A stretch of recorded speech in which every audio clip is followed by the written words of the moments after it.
کہ یہ موقع جو ہے گنوانا نہیں چاہیے. ساری جماعتیں پاکستان کی پاپولر فورسز ہیں جو ماضی میں اقتدار میں بھی رہی ہیں, تو وہ اکٹھی ہوئی ہیں.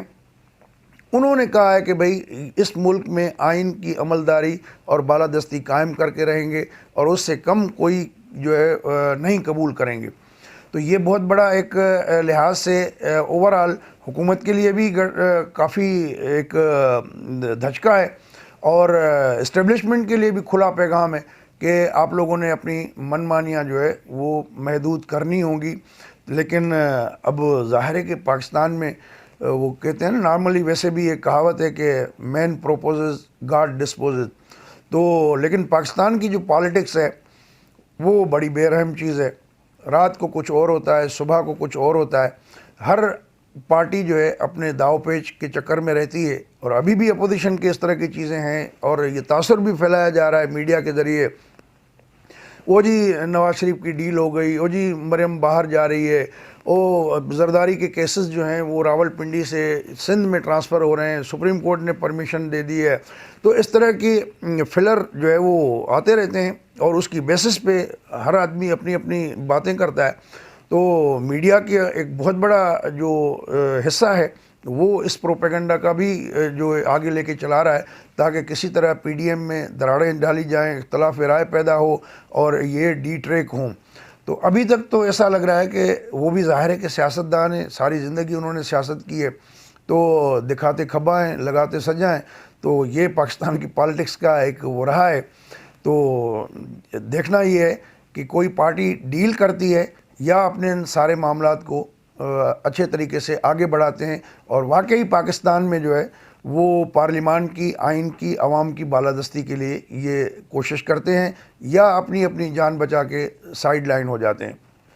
اس کے ساتھ ساتھ آپ دیکھیں کہ براڈ شیٹ کمپنی ہے لندن بیسڈ, ان کو مشرف کے دور میں ایک کانٹریکٹ ملا کہ آپ جو یہاں سے پاکستان سے کرپشن کا اور مبینہ طور پہ منی لانڈرنگ کا جو پیسہ وہاں لے جایا گیا اس کے بارے میں انہوں نے انویسٹیگیشن کی.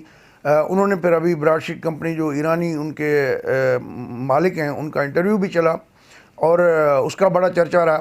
مزیدار بات یہ ہے کہ اس کو مریم لے کے یہ کہتی ہے کہ جی براڈ شیٹ کے مالک کے انٹرویو جو ہے وہ نیب نیازی گٹھ جوڑ کو ظاہر کرتا ہے, اور پاکستان کے لاکھوں کروڑوں ڈالر جو ہے وہ خرچ کیے گئے, ضائع کیے گئے, اس کا نتیجہ بھی کوئی نہیں نکلا.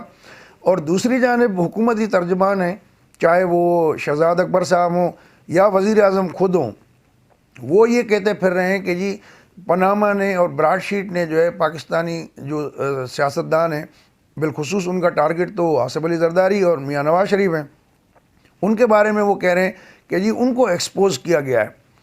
اب اپوزیشن والے بھی خوش ہیں کہ براڈ شیٹ نے گورنمنٹ کو جھٹکا دیا, گورنمنٹ والے دعویٰ کر رہے ہیں کہ انہوں نے اپوزیشن کا چہرہ بے نقاب کر دیا ہے اور کرپٹ لوگوں کو سامنے لائے. سمجھ سے بالا تر بات ہے. بظاہر تو وہ چیز حکومت کے خلاف ہے جس میں انہوں نے کہا کہ شہزاد اکبر کو کہا گیا کہ $1 ارب کی ہم نے پوائنٹ آؤٹ کیے ہیں, وہ غلط طریقے سے پیسہ آیا ہے, آپ اس پہ کام کریں. لیکن شہزاد اکبر نے آگے کام نہیں بڑھایا. عمران خان سے پوچھا ہوگا, یقیناً اس کے بغیر کیسے جواب دے سکتے ہیں. تو عمران خان نے اس وقت تو نہیں بولا تھا کچھ بھی, لیکن اب عمران خان صاحب کہہ رہے ہیں کہ ایک سیاستدان کا $1 ارب سعودی عرب سے لندن شفٹ ہوا, اور پاکستان میں کرپشن جو ہے رچ بس گئی ہے, اور اس کو لوگ جو ہے اپنا حق سمجھتے ہیں یا اس کو ایک معمول کی بات تصور کرتے ہیں. تو ایسے کرپٹ معاشرے میں بہتری نہیں لائی جا سکتی. تو بہرحال وہ تو اپنی جگہ, لیکن اب 3 سال ہونے کو ہیں اور اب ان کو یہ بات سمجھ میں آئی ہے. تو خیر, جو وزیر اعظم صاحب کا ایسا لگتا ہے جو اقدامات ہیں اور جس طرح لوگ ان کو چھوڑ رہے ہیں, ندیم افضل چند پیپلز پارٹی کے جیالے تھے, سرگودا سے الیکشن لڑتے تھے, اب وہ واپس ادھر جا رہے ہیں. تو یہ اب جو ہے جو ہوتے ہیں موسمی پرندے جو اقتدار کے تالاب سے دور نہیں رہ سکتے, اب ان کو نظر آ رہے ہیں, شروع ہو گیا ہے کہ ان کا پتہ کٹنے والا ہے. اور وہ موسمی پرندے جو ہے جس طرح سائبیریا سے آتے ہیں سردیوں کے موسم میں یہاں, تو اب ان کی واپسی کا ٹائم آ گیا ہے.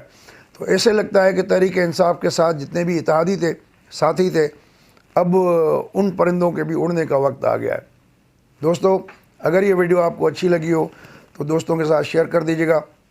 ہمارا چینل سبسکرائب نہیں کیا اور بالخصوص جو پہلی بار دیکھ رہے ہیں دوست، ان سے بھی یہ گزارش ہے کہ اس کو سبسکرائب کر لیں اور کمنٹ کرنا نہ بھولیے گا۔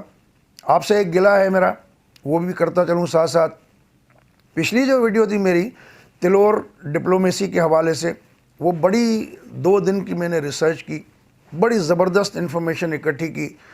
اس میں آپ دیکھیں گے تو بہت ہی اس میں زبردست قسم کی معلومات ہے، لیکن آپ لوگوں نے ٹائٹل دیکھ کے اس کو چھوڑ دیا، اتنی زیادہ نہیں دیکھی گئی۔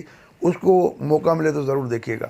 اپنا خیال رکھیے گا، اگلی ویڈیو تک اجازت دیں، اللہ حافظ۔